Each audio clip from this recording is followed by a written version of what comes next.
അമ്മായിയമ്മയും മരുമകളും ഇവര് തമ്മിലുള്ള ബന്ധം എങ്ങനെ ആയിരിക്കണം എന്ന വിഷയം, ഇവര് തമ്മിൽ ഉണ്ടാകാൻ സാധ്യതയുള്ള ഉരസലുകൾ എങ്ങനെ പരിഹരിക്കാം എന്ന വിഷയം, ഇത് ശരിക്കും നമ്മളെല്ലാവരും മനസ്സിലാക്കിയിരിക്കേണ്ടത് തന്നെയാണ്. പ്രത്യേകിച്ച് അമ്മായിയമ്മമാര് സ്പെഷ്യലായിട്ട് ഈ വിഷയം ഉൾക്കൊള്ളുകയും കുറച്ചും കൂടെ ഡീസൻ്റായ രീതിയിൽ പെരുമാറാൻ വേണ്ടി തയ്യാറാവുകയും വേണം. നമ്മൾ പലപ്പോഴും കാണാറുണ്ട് പല കുടുംബങ്ങളിലും ഈ അമ്മായിയമ്മമാര് വലിയൊരു പട്ടാളച്ചിട്ട മാതിരി മരുമകളെ വരച്ച വരയിൽ നിർത്തണം എന്ന ഒരു പിടിവാശി അവർക്കുള്ളത് പോലെ തോന്നും അവരുടെ സമീപനം കണ്ടാൽ. മരുമകള് ഉറക്ക ചിരിച്ചാൽ ചിലപ്പോൾ അവർക്ക് ഇഷ്ടാവൂല, മരുമകൾ സന്തോഷിക്കുന്ന കണ്ടെങ്കിൽ ഇഷ്ടാവൂല. ഇങ്ങനെയൊക്കെ ഇതിപ്പോ ഇല്ല എന്ന് പറഞ്ഞിട്ട് കാര്യമില്ല, ഇത് പല വീടുകളിലും ഉള്ള സംഗതി തന്നെയാണ്. അപ്പൊ ഇത് എങ്ങനെ പരിഹരിക്കാം എന്നത് നമ്മൾ ആലോചിക്കണം. ഇതിൽ സ്പെഷ്യലായിട്ടുള്ളത് ഞാൻ നേരത്തെ സൂചിപ്പിച്ചതുപോലെ തന്നെ അമ്മായിയമ്മമാർ അവര് ശരിക്കും മനസ്സിലാക്കണം. എന്നെ പോലെ തന്നെ ഒരു പെണ്ണാണതും. ഞാനും മുമ്പ് ഒരു മരുമകളായിരുന്നു, ഒരു വീട്ടിൽ വന്ന് കയറിയവളായിരുന്നു. ചിലപ്പോൾ എനിക്ക് അങ്ങനെയുള്ള മോശം സമീപനം നേരിടേണ്ടി വന്നിട്ടുണ്ടെങ്കിലും ഞാൻ എൻ്റെ മരുമകൾക്ക് അത് കൊടുത്തുകൂടാ.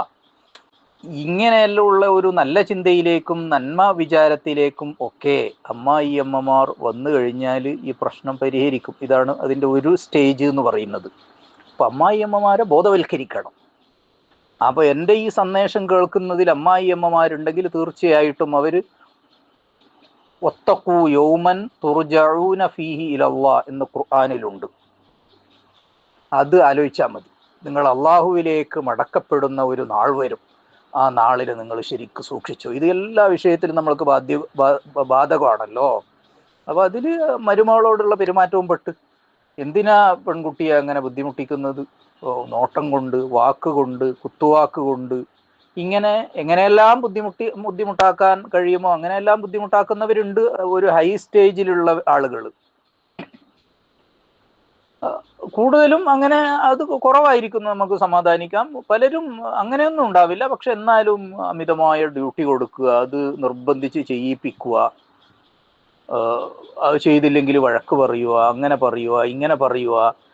അമ്മായിയമ്മമാരുടെ ഒരു രീതി കണ്ടാൽ വിചാരിക്കും ഇവരാണ് കെട്ടിക്കൊണ്ടുവന്നത്. ആ രീതിയിലാണ് അവർ പെരുമാറുന്നത് പലപ്പോഴും. അപ്പോൾ വീട്ടിലെ പണിക്ക് വേണ്ടി ലീവ് എന്നാണ് പറയുക. പല പല പ്രദേശത്തും എനിക്കറിയാം, പല ജില്ലകളിലൊക്കെ ഇതിന്റെ ഗൗരവം വളരെ കർക്കശമായ രീതിയിൽ ഇത് നടപ്പിലാക്കുന്ന അമ്മായിമ്മമാരുണ്ട്. അവർ ലീവ് എന്നൊക്കെയാണ് അവിടങ്ങളിൽ പറയുക. അപ്പോൾ 2 മരുമക്കൾ വീട്ടിലുണ്ടെങ്കിൽ, കെട്ടിച്ചു കൊണ്ടുവന്ന 2 പെൺകുട്ടികൾ ഉണ്ടെങ്കിൽ, അപ്പോൾ ഒരാൾക്ക് ആ ലീവ് കഴിഞ്ഞ് വന്നു, അടുത്തയാൾക്ക് ഇനിയിപ്പോൾ ലീവിന് പോകാം. അങ്ങനെയൊക്കെ ഈ അമ്മായിമ്മമാരും എല്ലാം ഇങ്ങനെ പ്ലാൻ ചെയ്യും എപ്പോൾ പോകണം എപ്പോൾ വരണം എന്ന്. അതിന് അവർക്ക് എന്താ അധികാരമുള്ളത്? അവർക്ക് അതിന് അധികാരമൊന്നും ഇല്ലല്ലോ. മക്കളുടെ വിഷയത്തിൽ അവർക്ക് അധികാരമുണ്ട്. ഇത് മക്കളുടെ ഭാര്യമാര് അവരുടെ വിഷയത്തിൽ അതിര് കവിഞ്ഞ അധികാരം സ്ഥാപിക്കാൻ വേണ്ടി അമ്മായിയമ്മമാര് മെനക്കെടുന്നത് തന്നെ തെറ്റായ സമീപനമാണ്. അങ്ങനെയുള്ള അധികാരം തന്നെ അവർക്കില്ല. ഈ വന്നു കയറുന്ന പെൺകുട്ടി അവർക്ക് ഒരു ഇഹ്സാൻ എന്ന് പറയും അറബിക്കിൽ. ഇഹ്സാൻ എന്ന് പറഞ്ഞാൽ ഒരു നന്മ, അതായത് ഭർത്താവിന്റെ ഉമ്മയല്ലേ എന്നുള്ള രീതിയിൽ ഒരു പരിഗണനയും നന്മയൊക്കെ കൊടുക്കുകയാണ്. അവരോട് എന്താക്കണം ഉമ്മ എന്നൊക്കെ ചോദിക്കുകയാണ്. അത് ചോദിക്കുന്നതെന്ന് കരുതിയിട്ട് ഇങ്ങോട്ട് തലയിൽ കയറാൻ വന്നാൽ എങ്ങനെയായിരിക്കും? ശരിയല്ലോ. അങ്ങനെ ഒരിക്കലും ചെയ്യാൻ പാടില്ല. അമ്മായിയമ്മമാര് അവരിരിക്കേണ്ട കസേരയിൽ അവരിയ്ക്കണം. ഒരു അധികാരം എന്ന പലരും ഒരു സദുർസ്താദിനെ മാതിരിയൊക്കെയാണ്, വെടിയെടുത്ത് ഇങ്ങനെ നിയന്ത്രിക്കുക എന്നുള്ള നിലയിലേക്കൊക്കെ. അപ്പോൾ അതൊക്കെ തെറ്റായ രീതിയാണ്. അത് അവർ ശരിക്കും മനസ്സിലാക്കണം. അങ്ങനെ ചെയ്തുകൂടാ. അതിന് ചോദ്യം ഉണ്ടാകും. ആത്മീയമായി ചിന്തിക്കുമ്പോൾ തീർച്ചയായിട്ടും അവർ ചെയ്യുന്നത് തെറ്റ് എന്നുള്ളത് കൊണ്ട് തന്നെ അത് അവരോട് ചോദ്യം ചെയ്യപ്പെടും. അള്ളാനെ പേടിക്കണവർ. അതാണ് വത്തഖൂ യൗമൻ തുർജഊന ഫീഹി ഇലല്ലാഹ്. നിങ്ങൾ അള്ളാഹുവിലേക്ക് മടക്കപ്പെടുന്ന ഒരു നാൾ വരും, ആ നാളിനെ നിങ്ങൾ സൂക്ഷിച്ചു കൊള്ളുക എന്ന്. അതുകൊണ്ട് അമ്മായിയമ്മമാർ ശരിക്കും മനസ്സിലാക്കുക. പിന്നെ വേറെ ഒരു പാർട്ടി ഇതിൻ്റെ ഉള്ള എന്തെന്ന് പറഞ്ഞാൽ, ഇതിൽ ഭർത്താവ്, അതായത് ഈ പെണ്ണിനെ കെട്ടിക്കൊണ്ടുവരുന്ന ചെക്കൻ, അയാള് ഇതിൽ ഒരു ഉത്തരവാദിത്ത ബോധം അയാൾക്ക് ഉണ്ടാവണം. ഉമ്മ പറഞ്ഞ പോലെ ചെയ്തു എന്ന് പറഞ്ഞാൽ അങ്ങനെ വിട്ടുകഴിഞ്ഞാൽ ഈ പെൺകുട്ടി വല്ലാതെ ബുദ്ധിമുട്ടുകയാണ്. അങ്ങനെ ആക്കിക്കൂടാ. അതല്ല ഉത്തരവാദിത്വം എന്ന് പറയുന്നത്. ഷോൾഡർ കൊടുക്കണം. എല്ലാം ഏറ്റെടുക്കണം. അങ്ങനെ ഏറ്റെടുക്കാൻ കഴിയുന്ന ആൾ കല്യാണം കഴിച്ചാൽ മതി.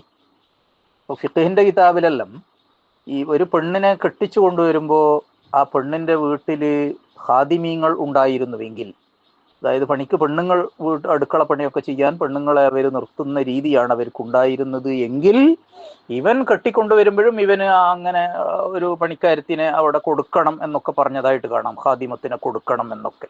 അപ്പം എന്താണ് അതുകൊണ്ട് അർത്ഥമാക്കുന്നത്? ഈ പെണ്ണിനൊരു കുറവും വരാൻ പാടില്ല എന്നുള്ളത് തന്നെയാണ്. അപ്പോൾ കെട്ടിക്കൊണ്ടുവരുന്ന പെണ്ണിനെ ശരിയാവണ്ണം പോറ്റാനും നോക്കാനും കഴിയുന്നുണ്ടെങ്കിൽ മാത്രമേ ആ പണിക്ക് നിൽക്കേണ്ടുള്ളൂ എന്നുള്ളത് അത് ഈ ചെക്കൻ്റെ ഉത്തരവാദിത്വമാണ്. ഇപ്പോൾ പലരും കാണാം ഗൾഫിലൊക്കെ നാട്ടിൽ നിന്ന് ഈ കെട്ടിക്കൊണ്ടുവന്ന പെണ്ണ് വിളിക്കും, ഞാൻ ഇവരൊക്കെ പോയിക്കോട്ടെ, ആ ഉമ്മയോട് ചോദിച്ചു പോയിക്കോ എന്ന് പറഞ്ഞിട്ട് ഒരു അങ്ങനെ പറയുന്നത്. പക്ഷെ അത് ശരിയല്ല. അല്ല, ഉമ്മാട് ഇവൻ ചോദിക്കണം, ഇവൻ്റെ ഉമ്മയല്ലേ, ഇവൻ ചോദിക്കണം, ഉമ്മ ഇവളിങ്ങനെ നാട്ടിൽ പോകാൻ വിചാരിക്കുന്നു, ഒന്ന് നാട്ടിൽ പോയി വരട്ട്, പിന്നെ പോകുമ്പോൾ അവൾ പറയുക എന്നുള്ളതോളം ഒരു നന്മ ഉമ്മാട്. അല്ലാതെ ഉമ്മാൻ്റെ സമ്മതം ഇവൾക്ക് കിട്ടിയിട്ട് വേണമെന്നില്ലല്ലോ, ഭർത്താവിൻ്റെ സമ്മതമാണ് വേണ്ടത്. ഭർത്താവാണ് സമ്മതം കൊടുക്കട്ടെ, ഭർത്താവ് ഉമ്മയോട് ചോദിക്കുക. ഭർത്താവിൻ്റെ ഉമ്മയാണ്, ഉമ്മാനെ ഞാൻ വില കുറച്ച് കാണുന്നതല്ല. പക്ഷെ അതേ അവസരത്തിൽ അത് കരുതിയിട്ട് ഈ പെണ്ണ് ബലിയാടാകാൻ പാടില്ല എന്നുള്ളത് വലിയ സത്യം. ഈ അപ്പോൾ കല്യാണം കഴിച്ചു കൊണ്ടുവരുന്ന ചെക്കന് ഇതിൽ വലിയ ഉത്തരവാദിത്വമുണ്ട്. ഓന് ആണ് ഇതെല്ലാം പ്ലാൻ ചെയ്യേണ്ടത് ശരിക്കും പറഞ്ഞു കഴിഞ്ഞാൽ. അപ്പോൾ ആണ് ശരിയായ ഒരു ഭർത്താവിൻ്റെ കുപ്പായം അവനിക്ക് ചേരുക. എന്തു പറഞ്ഞാലും ഓരോ സംവിധാനത്തിനും ഒരു ലീഡർഷിപ്പ് ഉണ്ടാവും. ഇവരുടെ കുടുംബത്തിലെ ലീഡർഷിപ്പ് എന്ന് പറയുന്നത് ഈ പെണ്ണിൻ്റെയും ചെക്കൻ്റെയും കുടുംബം, ഒരു പുതിയ കുടുംബമാണ് അവർ. അപ്പോൾ ബൈത്ത് മുസ്തഖിൽ വേണമെന്നൊക്കെ ഫിഖഹിൻ്റെ കിതാബിൽ പറഞ്ഞതായി കാണാം. കല്യാണം കഴിക്കലോടുകൂടെ ശരിക്കും പറഞ്ഞു കഴിഞ്ഞാൽ ഇവർക്ക് ബൈത്ത് മുസ്തഖിൽ വേണം. ബൈത്ത് മുസ്തഖിൽ എന്ന് പറഞ്ഞാൽ സ്വതന്ത്രമായ ഭവനം വേണം. അപ്പോൾ അതിന് സാധ്യമല്ലാത്ത ആളുകളാണ് ഇങ്ങനെ കുടുംബ വീടുകളിലേക്ക് കല്യാണം കഴിച്ചു കൊണ്ടുവരുന്നത്. അപ്പോൾ അങ്ങനെ കൊണ്ടുവരുമ്പോൾ അതിൻ്റെ ആഘാതം പരമാവധി കുറക്കാൻ വേണ്ടിയിട്ട് ഭർത്താവിന് ഉത്തരവാദിത്വം ഇല്ലേ? അപ്പോൾ ബൈത്ത് മുസ്തഖിൽ വേണമെന്ന് പറഞ്ഞാൽ എന്തുകൊണ്ടാണ്? പെണ്ണിനവിടെ നല്ല സന്തോഷവും സുഖവും ഉണ്ടാകാൻ വേണ്ടിയിട്ടാണ്, സമാധാനം ഉണ്ടാകാൻ വേണ്ടിയിട്ടാണ്. അപ്പോൾ കുടുംബ വീടുകളിലേക്ക് കൊണ്ടുവരുന്ന കറാഹത്താണ് ശരിക്കും പറഞ്ഞു കഴിഞ്ഞാൽ. കല്യാണം കഴിച്ചിട്ട് കുടുംബ വീടുകളിലേക്ക് കൊണ്ടുവരുന്ന കറാഹത്താണെന്നും ബൈത്ത് മുസ്തഖിൽ ഉണ്ടാവലാണ് സുന്നത്തായ രീതി എന്നും പറഞ്ഞിട്ടുണ്ട്, പഠിപ്പിക്കപ്പെട്ടിട്ടുണ്ട്. അപ്പോൾ ബൈത്ത് മുസ്തഖിൽ ഇല്ലാതിരിക്കുന്നത് ഇപ്പോൾ കല്യാണം കഴിച്ചു കൊണ്ടുവരുന്ന ചെക്കന് അത്രയും ധനസ്ഥിതി ഇല്ലാത്തത് കൊണ്ടാകും. പക്ഷേ അങ്ങനെ ബൈത്ത് മുസ്തഖിൽ ഇല്ലാതിരിക്കുകയും കുടുംബ വീട്ടിലേക്ക് കല്യാണം കഴിച്ചു കൊണ്ടുവരികയും ചെയ്യുമ്പോൾ അതിൻ്റെ ആഘാതം, അതുകൊണ്ട് ഈ പെണ്ണിനുണ്ടാകുന്ന ആഘാതം പരമാവധി കുറക്കാൻ വേണ്ടിയിട്ട് ഈ ഭർത്താവിന് ബാധ്യതയുണ്ട്. അത് ശരിക്കും മനസ്സിലാക്കിക്കോ. അപ്പോൾ ഈ ബാധ്യതകൾ നിറവേറ്റിയില്ലെങ്കിൽ അതിനെക്കുറിച്ച് ചോദ്യം ഉണ്ടാവും. അതാണ് ആത്മീയമായിട്ട് നമ്മൾ ചിന്തിക്കണം. നമ്മളുടെ സോൾ, നമ്മളുടെ ആത്മാവ് ശുദ്ധമായിരിക്കാൻ ഇത്തരം ഇടപെടലുകൾ ആവശ്യമാണ്. അതുകൊണ്ടാണ് ഞാൻ ഈ വിഷയം പറയുന്നത്. അപ്പോൾ ഒരു വശത്ത് നേരത്തെ പറഞ്ഞ പോലെ അമ്മായി ഉമ്മ, അവർ ഈ പെണ്ണിന് കൂടുതൽ എന്താ പറയുക, പ്രഷർ കൊടുക്കാതിരിക്കാൻ വേണ്ടിയിട്ട്, അവരെ കൂടുതൽ കഷ്ടപ്പെടുത്താതിരിക്കാൻ വേണ്ടിയിട്ട് അവർ ശ്രദ്ധിക്കണം. അതൊന്ന്. മറ്റൊന്ന് ഭർത്താവ് ഈ വിഷയം വളരെയധികം മെതുവായിട്ട്, ഉമ്മയാണ് ഭർത്താവിനെ സംബന്ധിച്ചിടത്തോളം. അപ്പോൾ ഉമ്മാനോടൊന്നും പറയാനൊന്നും കഴിയില്ല, ചോദ്യം ചെയ്യാനൊന്നും കഴിയില്ല. ഉമ്മാനെ ചോദ്യം ചെയ്യാൻ ഒരു മക്കൾക്കും അധികാരമില്ല, അതും മനസ്സിലാക്കണം. രക്ഷിതാക്കൾ എന്ന് പറയുമ്പോൾ ഉമ്മ ഉപ്പ, ഇവരെ ചോദ്യം ചെയ്യാൻ ഒരു മക്കൾക്കും അധികാരമേ ഇല്ല. അങ്ങനെ ഒരു വിഷയം തന്നെ വരുന്നില്ല, അധികാരം ഇല്ല അവർക്ക് ഒരു നിലക്കും. അപ്പോൾ ഒരു ഉമ്മ എന്ത് പറഞ്ഞു കഴിഞ്ഞാലും അത് മോന് എന്താ അങ്ങനെ എന്ന് ചോദിച്ചു കഴിഞ്ഞാൽ അവിടെ മോന് എന്നുള്ള സ്ഥാനം തന്നെ പോവുകയാണ്. പിന്നെന്ത് മോന്, പിന്നെന്ത് ഉമ്മ. അപ്പോൾ ഒരിക്കലും ഉമ്മയോട് നേരിട്ട് ഒരു ചോദ്യം ചോദിക്കാനൊന്നും ഒരിക്കലും ഒരു മക്കളും വളരൂല. അപ്പോൾ അത് പാടേയില്ല. പക്ഷെ അതേ അവസരത്തിൽ വളരെ മൃദുവായിട്ട് ഇത്തരം വിഷയങ്ങളെ സമീപിക്കാൻ, ഇലക്കും ഉള്ളിനും കേടില്ലാതെ സമീപിക്കാൻ ഭർത്താവിനാകണം. പെണ്ണിനെ സംരക്ഷിക്കേണ്ട ബാധ്യത ഭർത്താവിനുണ്ട് താനും. അപ്പോൾ വളരെ ഹിക്മത്തോടുകൂടെ തന്ത്രപരമായിട്ട് ഇത്തരം വിഷയങ്ങൾ കൈകാര്യം ചെയ്യണം. അതാണ് വിഷയകമായിട്ട് പറയാനുള്ളത്. പിന്നെ വേറൊരു കാര്യം എന്ന് പറഞ്ഞാൽ, ഇപ്പോൾ എല്ലാ സിസ്റ്റത്തിലും ഈ പ്രശ്നം വരുന്നില്ല. ഇപ്പോൾ കണ്ണൂർ ജില്ലയിലും പരിസര പ്രദേശങ്ങളിലും ഒക്കെയുള്ള ആളുകൾ അവിടെ കല്യാണം കഴിച്ചിട്ട് എനിക്ക് തോന്നിയിട്ടുണ്ട് അതാണ് വളരെ നല്ല, നമ്മൾ നേരത്തെ പറഞ്ഞ ബൈത്ത് മുസ്തഖിൽ വേണം എന്നൊക്കെ പറഞ്ഞതിനോട് കൂടുതൽ അരികെ പറ്റി നിൽക്കുന്ന ഒരു രീതി അവരുടേതാണ്. മറ്റുള്ളവരൊക്കെ അവരെ എതിർക്കുന്നത് ശരിയല്ല, കാര്യം മനസ്സിലാക്കാത്തതുകൊണ്ടാണ്. അപ്പോൾ അവിടെ പെണ്ണിന് ഇങ്ങനെയുള്ള വിഷയങ്ങൾ, നാത്തൂൻ പോര്, അമ്മായിമ്മ പോര്, ഇങ്ങനെ വിഷയങ്ങളൊന്നും വരൂല. അവർക്ക് സ്വന്തമായിട്ട് വീടുണ്ടാകുമ്പോൾ വീട് കെട്ടാൻ എപ്പോഴാണ് സൗകര്യപ്പെടുന്നത് അപ്പോൾ അവർ സ്വന്തം വീട്ടിലേക്ക് മാറുകയും ചെയ്യും. അപ്പോൾ അത് വളരെ നല്ല സിസ്റ്റമാണ്. ഈ കെട്ടുന്ന പയ്യൻ കുറച്ച് ഡീസൻ്റ് ആയാൽ മതി, വേറെ പ്രശ്നമൊന്നുമില്ല. വളരെ നല്ല സിസ്റ്റമാണ്. അപ്പോൾ ഇങ്ങനെയുള്ള കാര്യങ്ങളൊക്കെയുണ്ട്.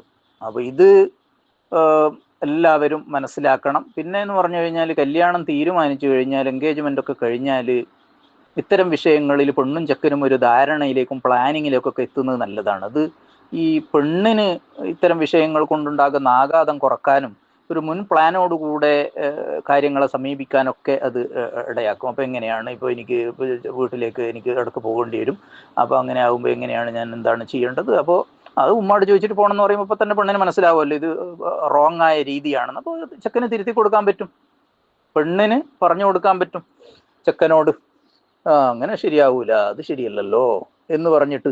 അപ്പോൾ അങ്ങനെയൊക്കെ വേണം.